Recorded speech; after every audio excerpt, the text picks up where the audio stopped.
Break के बाद घटना चक्र में आपका एक बार फिर से स्वागत है। सिलसिले को आगे बढ़ाते हैं। दो और हमारे साथ मेहमान मौजूद हैं। धर्मानी जी, आपसे जानना चाहेंगे कि जिस तरह से ये एक तरह से उभर करके बात आ रही है कि कहीं ना कहीं ध्रुवीकरण की कोशिश है जिसके तहत इस तरह के बयान दिए जाते हैं, इसमें तो कोई शक है ही नहीं। इसमें अगर कहीं संशय है तो मुझे लगता है कि जिसको भी ये संशय है वो कुछ जानकारी ही नहीं है कि इस प्रकार के जो लोग बयान दे रहे हैं समाजवादी पहले एक मर्यादा थी, अब तो इतना खुलकर मीडिया भी, मुझे कई बार हैरानी होती है कि मतलब अगर मैं बहुत ज़्यादा पुरानी नहीं तो 15 साल पुरानी बात अगर कहूँ तो तब तो मुस्लिम और हिंदू और क्रिश्चियन इस नाम से भी मीडिया में बात नहीं होती थी। अब तो चुनाव में खुलेआम जिस प्रकार मुस्लिम, ईसाई और इस प्रकार के नाम लेकर बात की जाती है, ये बड़ा विचित्र है और उसका संज्ञान चुनाव आयोग नहीं ले रहा है। ये और भी ज़्यादा मेरे लिए हैरानी की बात है।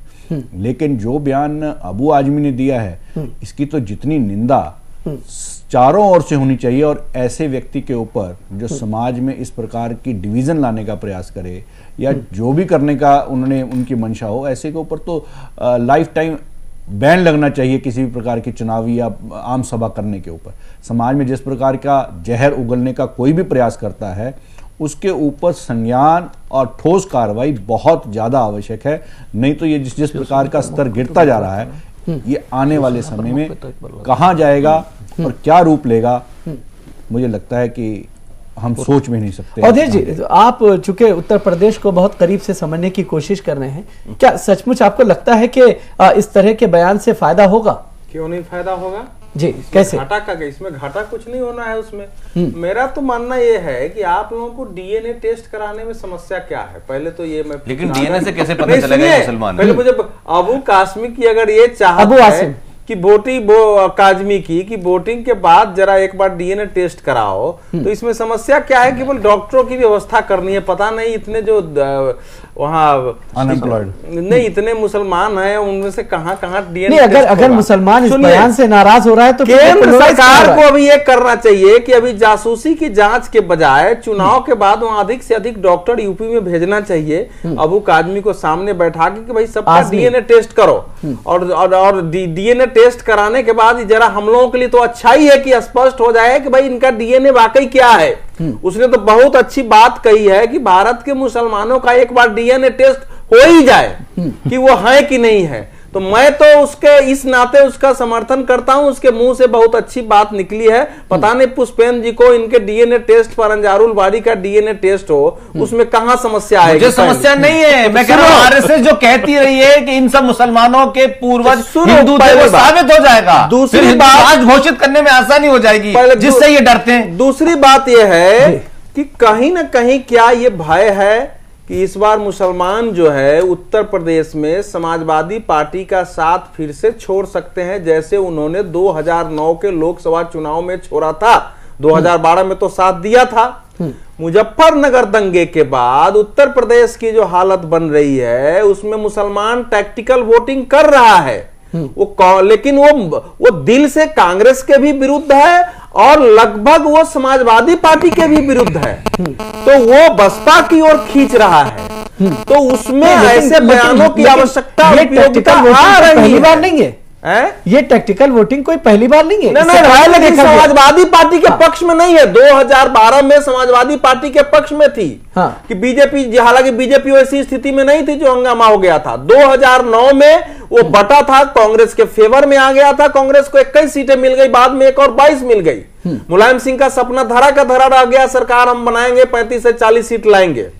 इस बार भी वही स्थिति उत्तर प्रदेश में पैदा हो रही है। अभी तक के चरण के जो परिणाम आए हैं उसमें यह देखा जा रहा है कि उत्तर प्रदेश का बहुसंख्य मुसलमान इस समय बहुजन समाज पार्टी की ओर जा रहा है। तो समाजवादी पार्टी ने तो अबू कासमी को बुलाया है कि उस एरिया में, इन्होंने ठीक ही कहा कि उस पूरे एरिया के मुंबई में भारी संख्या में मुसलमान रहते हैं, जिनका वहां भी ये नेता बने हुए हैं, उनकी समस्याओं पर ये खड़े होते हैं। तो यहाँ आके एक प्रकार से वो डंगट रहे हैं उसको कि भैया तू अगर नहीं देगा तो तू सच्चा मुसलमान नहीं है। लेकिन मुझे तो बहुत प्रसन्नता है, समाजवादी पार्टी की दशा जो है बहुत अच्छी कांग्रेस की तरह नहीं होने वाली है, लेकिन डीएनए टेस्ट जरूर हो जाना चाहिए चुनाव के बाद, क्योंकि डीएनए टेस्ट से बहुत कुछ हो जाएगा। अबू काजमी का भी डीएनए टेस्ट हो जाना चाहिए कि वो असल में वो है क्या। इसीलिए इसको तो बहुत तेज आवाज में जैन टीवी के माध्यम से हमारे इरफान भाई को भी और सबको कि भाई डीएनए टेस्ट अवश्य कराओ, ये बात का समर्थन किया जाए। डीएनए टेस्ट जब भी होगा जब एनडीए की सरकार आएगी। क्या होने वाला, समर्थन करेंगे। बिल्कुल डीएनए टेस्ट कराओ, तभी तो देखिए पता चलेगा, उससे पता चलेगा डीएनए से क्या चाहते हैं। तो वो बोला आखिर वो मुसलमान का नेता बन के ऐसे